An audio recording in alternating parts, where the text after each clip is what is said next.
আসসালামু আলাইকুম ওয়া রাহমাতুল্লাহ।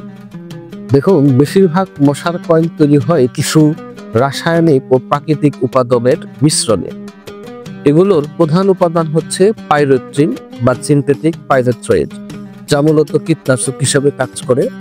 এছাড়া মশার কয়েলে থাকে কাঠের গুঁড়ো, নারকেলের ছোবড়া, আঠা ও বিভিন্ন সুগন্ধি পদার্থ মিশ্রিত উপাদান, যেগুলো ধীরে ধীরে পুড়ে ধোঁয়া তৈরি করে এবং মশাকে দূরে রাখে। ধোঁয়ার এই কুণ্ডলী আমাদের চোখে সাধারণ মনে হলেও মেডিকেল সায়েন্স বলছে এক ভয়ঙ্কর সত্য কথা। এটি মশার কয়েল পুড়লে যে পরিমাণ বিষাক্ত কণা বাতাসে মিশে যায় তা প্রায় 100টি সিগারেটের সমান ক্ষতিকারক। আমি আবার বলছি, একটা মশার কয়েল পুড়লে যে পরিমাণ বিষাক্ত কণা বাতাসে মিশে যায় তা প্রায় 100টি সিগারেটের সমান ক্ষতিকারক। মশার কয়েলের ধোঁয়া ধীরে ধীরে আমাদের শরীরে একটা মারাত্মক প্রভাব তৈরি করে, যেটা খুবই ভয়াবহ। প্রথমে আসে শ্বাসতন্ত্রের সমস্যা। কয়েলের ধোঁয়ার উপস্থিতি কার্বন মনোঅক্সাইড, নাইট্রোজেন অক্সাইড এবং সালফার ডাই অক্সাইড আমাদের ফুসফুসে প্রবেশ করে ধীরে ধীরে শ্বাসযন্ত্রের ক্ষতি করতে থাকে। গবেষণায় দেখা গেছে, নিয়মিত কয়েল ব্যবহার যারা করেন তাদের হাঁপানি, ব্রঙ্কাইটিস এবং দীর্ঘমেয়াদী শ্বাসকষ্ট অর্থাৎ ক্রনিক অবস্ট্রাকটিভ পালমোনারি ডিজিজ বা যেটাকে আমরা সংক্ষেপে সিওপিডি বলছি, এটা হওয়ার ঝুঁকি অনেক গুণ বেড়ে যায়। বিশেষ করে শিশু এবং বৃদ্ধদের জন্য এটা খুবই বিপজ্জনক। এরপরে আসে ক্যান্সারের ঝুঁকি। মশার কয়েল ধোঁয়ায় থাকা বেনজিন এবং ফর্মালডিহাইড নামক রাসায়নিক উপাদানগুলো ক্যান্সারজনিত কোষ বৃদ্ধিকে খুবই ত্বরান্বিত করে। দীর্ঘদিন এর সংস্পর্শে থাকলে ফুসফুস, লিভার, ত্বকের ক্যান্সার হওয়ার সম্ভাবনা অনেক গুণ বেড়ে যায়। এখানেই শেষ নয়, কয়েলের ধোঁয়া আমাদের স্নায়ুতন্ত্রের উপরে সরাসরি প্রভাব ফেলে। অনেকেই কয়েল জ্বালানোর পরে মাথা ব্যথা, বমি বমি ভাব, ঘুম ঘুম ভাব অনুভব করেন। এটি আসলে নিউরোটক্সিনের প্রভাব, অর্থাৎ আপনার ব্রেনে স্নায়ুতন্ত্রের বিষক্রিয়ার প্রভাব, যেটা আমাদের মস্তিষ্কের কোষগুলোকে স্বাভাবিকভাবে আস্তে আস্তে ক্ষতির দিকে নিয়ে যায়। গবেষণা বলছে, দীর্ঘমেয়াদী এই মশার কয়েলের এক্সপোজারের কারণে পার্কিনসন ডিজিজ এবং অ্যালজাইমার হওয়ার ঝুঁকি অনেক বেড়ে যায়। এবার আসি সবচেয়ে গুরুত্বপূর্ণ পয়েন্ট, বিশেষ করে গর্ভবতী মা ও শিশুদের জন্য এই মশার কয়েল অত্যন্ত ক্ষতিকারক। গবেষণায় দেখা গেছে, গর্ভাবস্থায় নিয়মিত মশার কয়েলের ধোঁয়া যদি আপনি গ্রহণ করেন তাহলে নবজাতকের ওজন কমে যেতে পারে, নবজাতকের মস্তিষ্কের বিকাশ বাধাগ্রস্ত হতে পারে এবং শিশু জন্মগতভাবে দুর্বল রোগ প্রতিরোধ ক্ষমতা দিয়ে জন্ম নিতে পারে। এটা গবেষণার কথা। শিশুদের ক্ষেত্রে একটি খুবই পার্শ্বপ্রতিক্রিয়াযুক্ত। আমি যদি খুব স্পেসিফিক ভাবে মেনশন করে বলি তাহলে নিউমোনিয়া, অ্যালার্জি এবং দীর্ঘমেয়াদী শ্বাসকষ্টের কারণ হতে পারে। আপনি দেখবেন যে এখন ঘরে ঘরে বাচ্চারা কাশি, প্রচুর কাশে, অল্পতেই সামান্যতেই কাশি। এটার প্রধান কারণ কিন্তু এই মশার কয়েল লাগানো। এবং দেখবেন যে আপনার ফুসফুসের কোনো সংক্রমণের পরে বা ফুসফুসে যদি কোনো বড় রকমের ইনফেকশন হয়, তারপর থেকে দেখবেন যে কিছু হইলে অল্পতেই দেখবেন যে প্রচুর পরিমাণে শ্বাসকষ্ট হচ্ছে বা কাশি হচ্ছে, এবং এই কাশিগুলা কোনো ওষুধে ঠিক মতো কমতে চাচ্ছে না। এটার কিন্তু প্রধান কারণ বা মূল কারণই কিন্তু আপনার এই মশার কয়েলের এক্সপোজারে থাকা। আরো বেশ কিছু এডিশনালি ক্ষতি আছে, যেমন মশার কয়েলের ধোঁয়া চোখ, ত্বকের জ্বালা পোড়ার সৃষ্টি করতে পারে। অনেক সময় কয়েলের সংস্পর্শে এলে চুলকানি, অ্যালার্জি, ত্বকের বিভিন্ন র্যাশ দেখা যেতে পারে। চোখের ব্যথা এবং পানি পড়ার সমস্যাও কিন্তু হতে পারে। আর তো আসলে মশার কয়েল আমাদের ঘর থেকে মশা তাড়ালেও এর পরিবর্তে যে ধরনের স্বাস্থ্য ঝুঁকি এনে দেয়, এটা কিন্তু খুবই ভয়ানক। সাময়িক স্বস্তির জন্য আমরা ধোঁয়ার সাথে প্রতিদিন অল্প অল্প করে বিষ গ্রহণ করছি। এটা বিষিয়ার, যেটা আমাদের ফুসফুস, স্নায়ুতন্ত্র, হৃৎপিণ্ড এবং ত্বককে ধীরে ধীরে ক্ষতিগ্রস্ত করে ফেলছে এবং আমাদেরকে স্লো পয়জনিং করতেছে। আস্তে আস্তে আমরা মৃত্যুর দিকে এগিয়ে যাচ্ছি এই কয়েলের ক্ষতিকারক ধোঁয়ার কারণে বা এই কয়েলের মধ্যে ব্যবহৃত। আবার বেশিরভাগ কয়েল কোম্পানি যারা কয়েল তৈরি করেন তারা কিন্তু আসলে রিকমান্ডেড ডোজে, অর্থাৎ বিএসকেআই বা বুয়েট থেকে যে পরিমাণ ডোজে কীটনাশক বা উপাদানগুলি মেশানোর কথা, এর চাইতে তারা অনেক বেশি গুণ মশান, বেশি গুণ এরা উপাদান কেমিক্যাল গুলা মিশান, যে কারণে এই মশার কয়েলগুলা আসলে মানে যেভাবে লেখা থাকে তার চেয়ে একটু বেশি ক্ষতি করতেছে। তো আসলে মশার কয়েলের বিকল্প কি?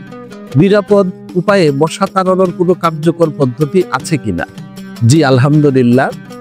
আমরা এই মশার কয়েলের ধোঁয়া আমাদের যে ধরনের ক্ষতি করে, এটার পরিবর্তে আমরা নিরাপদ এবং কার্যকরী কিছু উপায় বেছে নিতে পারি। তো কি হতে পারে? প্রথম কার্যকরী, সবচাইতে নিরাপদ এবং কার্যকর পদ্ধতি হলো মশারি ব্যবহার।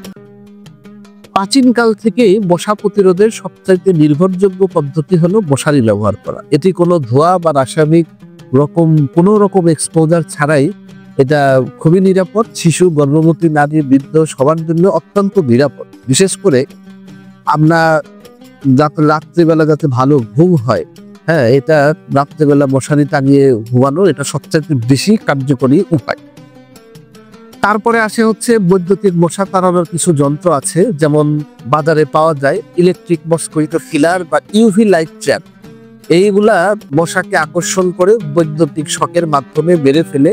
এই যন্ত্রগুলোর সবচাইতে বড় সুবিধা হলো কোনো ধোঁয়া হয় না, রাসায়নিক নির্গত হয় না, বাচ্চা বয়স্কদের জন্য খুবই নিরাপদ, দীর্ঘস্থায়ী ও ব্যয় সাশ্রয়ী। কিন্তু এই ইউভি লাইট ট্র্যাপ বা ইলেকট্রিক মসকুইটো কিলার এগুলা ব্যবহারের কারণে কিছু আলেম ওলামা এটার বিরোধিতা করে থাকে।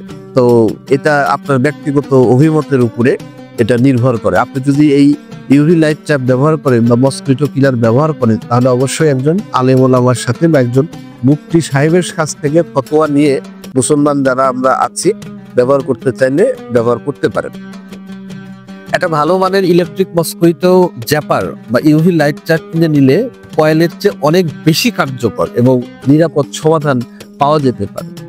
এছাড়াও রাসায়নিক বিকল্প কিছু ব্যাপার আছে, যেমন ধরেন লেবু ও লবঙ্গ। একটি লেবুকে দুভাগ করে তার মধ্যে কয়েকটি লবঙ্গ গেঁথে যদি ঘরের কোনায় রাখেন তাহলে মশা দূরে থাকে।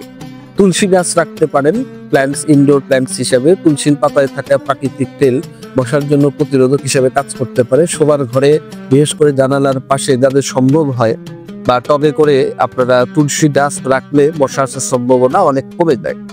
নিম গাছ ও ইউক্যালিপটাসের তেল, এসব তেলের গন্ধ মশার জন্য অসহনীয়। ঘরে ইউক্যালিপটাস বা ল্যাভেন্ডার তেল মিশিয়ে স্প্রে করলে মশা অনেক দূরে যাবে। গোলমরিচের ধোঁয়া ব্যবহার করতে পারেন, বা কয়েলের বদলে গোলমরিচের গুঁড়ো সামান্য পরিমাণ পানিতে মিশিয়ে স্প্রে করলে মশা আশেপাশে ভিড়বে না।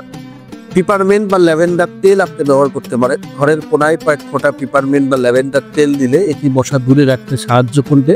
একই সঙ্গে ঘরে একটি প্রশান্তদায়ক সুগন্ধ, মন মাতানো সুগন্ধ ছড়িয়ে পড়তে পারে। দরজা জানালায় মশা প্রতিরোধী নেট টাঙানো, এটা হলো বর্তমান সময়ের জন্য, আমাদের শহুরে জীবনযাপনের জন্য সবচাইতে থেকে কার্যকরী। রাতে ঘুমানোর সময় বা সন্ধ্যার পর দরজা জানালা খোলা রাখলে মশা ঘরে ঢোকার সম্ভাবনা খুবই বেশি। জানালার গড়াদে বা দরজার ফাইবার নেট লাগিয়ে, এখন এগুলো বিভিন্ন অনলাইন শপে বা বিভিন্ন মার্কেটে পাওয়া যায়, এগুলো যদি আপনি লাগান তাহলে মশা সহজে ঢুকতে পারবে না। এটি সম্পূর্ণ প্রাকৃতিক এবং নিরাপদ একটা উপায়। আর এবং সবচেয়ে বড় কথা হচ্ছে যে মশার জন্মস্থান ধ্বংস করতে হবে, পরিষ্কার পরিচ্ছন্নতা বজায় রাখতে হবে।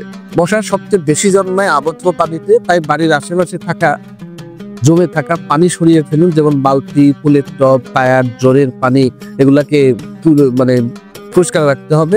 বাথরুমের পানির ট্যাঙ্ক ঢেকে রাখতে হবে। ফ্রিজ বা এসির নিচে জমে থাকা পানি নিয়মিত পরিষ্কার করতে হবে। ঘর, বাড়ি, বাগান পরিচ্ছন্ন রাখতে হবে। পরিষ্কার পরিবেশ বজায় যদি রাখেন তাহলে মশার জন্য জন্ম নেওয়ার সুযোগ অনেক কমে যাবে। কয়েল বা রাসায়নিক ব্যবহারের প্রয়োজনই হবে না।